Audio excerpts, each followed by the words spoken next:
Guys, welcome to our channel trust study place. Guys, जैसे कि आपको पता है कि न्यू ब्लेंड आपका 10th क्लास का न्यू ब्लूप्रिंट आ चुका है। तो आज मैं, जैसे कि आपको पता है, सीरीज में मैंने आपको फर्स्ट से लेके 4th तक इंपॉर्टेंट क्वेश्चंस बता चुकी हूँ साइंस के। तो आज मैं उसी सीरीज में आपके लिए लेकर आई हूँ 5th चैप्टर है हमारा तत्वों का आवर्ती वर्गीकरण, the periodic classification of elements. पहले भी आपको 1 से लेके 4 तक न्यू ब्लूप्रिंट के according means new reduce syllabus के अकॉर्डिंग बताए थे। आज भी मैं आपको वही बता रही हूँ। तो आज मैं आपको थोड़ा सा न्यू ब्लूप्रिंट पहले एक्सप्लेन करने वाली हूँ कि आपका न्यू ब्लूप्रिंट है क्या। तो गाइज, इससे पहले आपसे रिक्वेस्ट है, अगर आप हमारे चैनल पर नए हैं तो चैनल को सब्सक्राइब कीजिए और साइड में बेल आइकन है उसको जरूर प्रेस कीजिए ताकि मेरा कोई भी नया वीडियो डले तो सबसे पहले उसका नोटिफिकेशन आप तक पहुंचे। और यदि आपको वीडियो पसंद आता है तो वीडियो को आप लाइक कीजिए। गाइज, अब मैं आपको न्यू ब्लूप्रिंट थोड़ा सा डिस्क्रिप्शन करती हूँ न्यू ब्लूप्रिंट का कि आपको किस टाइप से कैसे क्वेश्चंस आने वाले हैं। जैसे कि आपको बताया हुआ है, मैंने अपना वीडियो डाला हुआ है, अगर वो आपने वीडियो नहीं देखा हुआ तो उसको जरूर देखिएगा आप।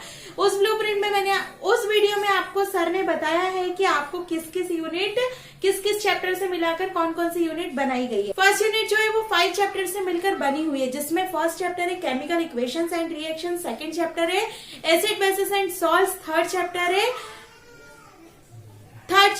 Metals and non metals, fourth chapter है carbon and its compound and the 5 last chapter is periodic classification of elements, मतलब तत्वों का आवर्ती वर्गीकरण।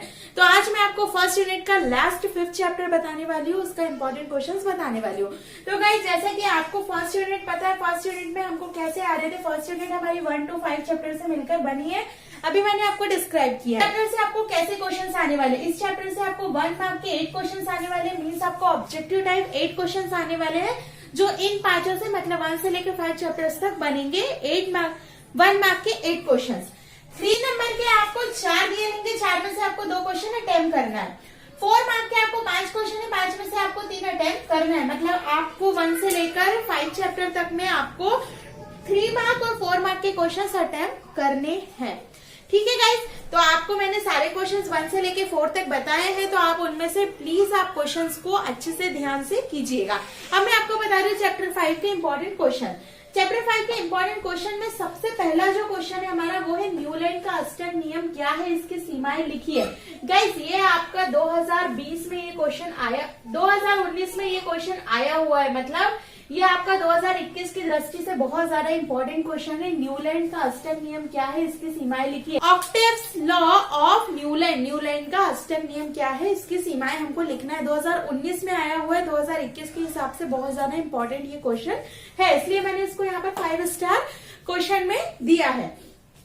सेकेंड क्वेश्चन है हमारा डोबे-राइनर का त्रिक नियम क्या है। डोबे-राइनर का त्रिक नियम लिखिए, लॉ ऑफ ट्रायड। ये भी आपका 2020 में क्वेश्चन आया हुआ है, 2020 में आया हुआ है, इसलिए इसकी पॉसिबिलिटीज कम होती है, लेकिन ये बहुत इंपॉर्टेंट क्वेश्चन है इस चैप्टर का, जो है डोबे-राइनर का त्रिक नियम लिखिए, ट्रायड्स ऑफ डोबे-राइनर। नेक्स्ट क्वेश्चन है इस चैप्टर का, जो है मेंडलीव का आवर्त नियम लिखिए, पीरियोडिक लॉ ऑफ मेंडलीव। 2020 में ये क्वेश्चन भी आया हुआ है, बट ये क्वेश्चन भी इस चैप्टर का इंपॉर्टेंट क्वेश्चन है। मेंडलीव का आवर्त नियम लिखिए। गाइस, आवर्त सारणी आपको सभी को पता होगी कि आपको जो मॉडर्न पीरियोडिक टेबल है उसके अकॉर्डिंग आपको मेंडलीव का आवर्त नियम लिखना है। नेक्स्ट है आपको डोबे-राइनर के वर्गीकरण की सीमाएं लिखिए। गाइस, इस साल के लिए ये क्वेश्चन इंपॉर्टेंट मुझे दिख रहा है कि इस साल ये क्वेश्चन, इसको मैं 3 स्टार दूंगी। ये डोबे-राइनर के वर्गीकरण की सीमाएं हमको लिखना है, ये क्वेश्चन भी बहुत ज्यादा इंपॉर्टेंट है। चाहे तो ये क्वेश्चन दोनों मिलाकर आ सकता है। डोबे-राइनर का त्रिक नियम लिखिए तथा इसके वर्गीकरण की सीमाएं लिखिए, तो ये आपका 4 नंबर में क्वेश्चन इजीली बन सकता है। नेक्स्ट क्वेश्चन है, आपके अनुसार उत्कृष्ट गैसों को अलग समूह में क्यों रखा गया है। आपके अनुसार जो नोबल गैसेस है, जो उत्कृष्ट गैसें हैं, उनको अलग समूह में, उनको सेपरेट ग्रुप में क्यों रखा गया है। तो गाइज, इसका आंसर मैं आपको थोड़ा सा एक्सप्लेन करती हूँ। जो उत्कृष्ट गैसें होती है उनको एक अलग समूह में, पीरियोडिक टेबल आप सभी ने देखा होगा, पीरियोडिक टेबल में जो हमारी नोबल गैसेस होती है, नोबल गैसेस का एक कॉलम अलग ही होता है जिसमें उनको अलग रखा गया है, सेपरेट ग्रुप में रखा गया है। क्यों रखा गया है, क्योंकि इनके जो गुण होते हैं, इनकी जो प्रॉपर्टीज होती है वो एक दूसरे की क्या होती है, समान होती है, लेकिन जो अलग अदर एलिमेंट्स होते हैं उनसे हटकर होती है, इसलिए इन सभी को क्या किया, एक ग्रुप में रखा गया है। इसका जो गाइस यहाँ पर आपको डेफिनेशन आ सकती है। गाइस डेफिनेशन जो है आपको इसमें मैंने आपको जो रिड्यूस सिलेबस में इसकी डेफिनेशन दी हुई है कि आपको ये पढ़ने वाला जो मैंने आपको बताया था कि ये सिलेबस है इसको पढ़ना है, तो उसमें डेफिनेशन दी हुई है। आपको इस चैप्टर से डेफिनेशन करना है, संयोजकता वैलेंसी की डेफिनेशन करना है, परमाणु आकार मतलब परमाणु साइज, एटॉमिक साइज, परमाणु क्रमांक, एटॉमिक नंबर और परमाणु भार, एटॉमिक मास, इन सब की आपको डेफिनेशन करना है। ये इंपॉर्टेंट क्वेश्चन है इस चैप्टर का।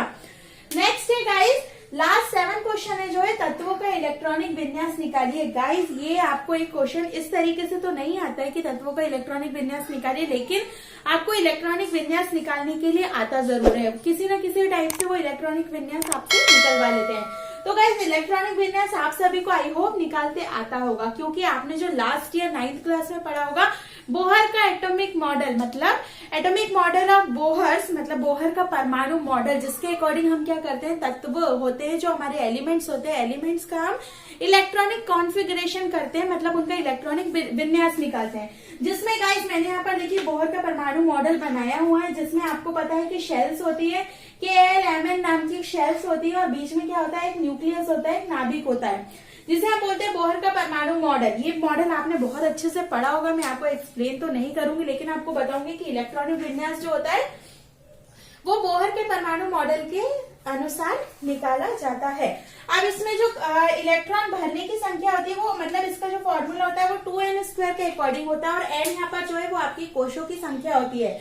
इसका जो फॉर्मूला होता है वो इस बेस पे होता है 2, 8, 8, 18, 18, 32। इस बेस पे जो है वो आपके इलेक्ट्रॉन कोशों में फिल किए जाते हैं। तो गाइस आई होप आपको ये समझ में आया होगा कि किस अकॉर्डिंग आपको तत्वों का इलेक्ट्रॉनिक विन्यास निकालना है। गाइस एक चीज और इस चैप्टर में मैं आपको बताने वाली हूँ, जो भी आपकी पीरियोडिक टेबल है, पीरियोडिक टेबल में जो भी इंपॉर्टेंट एलिमेंट्स है उनके आप एटॉमिक नंबर, एटॉमिक मास और सिंबल जरूर लर्न कीजिएगा। बिकॉज क्या होता है, अगर आप इलेक्ट्रॉनिक कॉन्फ़िगरेशन निकालते हैं तो उनके एटॉमिक नंबर का ही इलेक्ट्रॉनिक कॉन्फ़िगरेशन निकालेंगे, प्लस आपको हेल्प भी होगी। और आपसे पूछा जाता है कि परमाणु क्रमांक और उसका सिंबल जरूर पूछा जाता है, परमाणु द्रव्यमान पूछा जाता है। तो गाइस आप थोड़ा सा पीरियोडिक टेबल को पढ़कर इनके इंपॉर्टेंट सिंबल्स और atomic number and atomic mass जरूर लर्न कर लीजिएगा। गाइस मैंने आपको ये 5th चैप्टर के क्वेश्चन आंसर इसके अकॉर्डिंग बताए हैं, जो न्यू रेडियस सिलेबस इसके अकॉर्डिंग बताए हैं।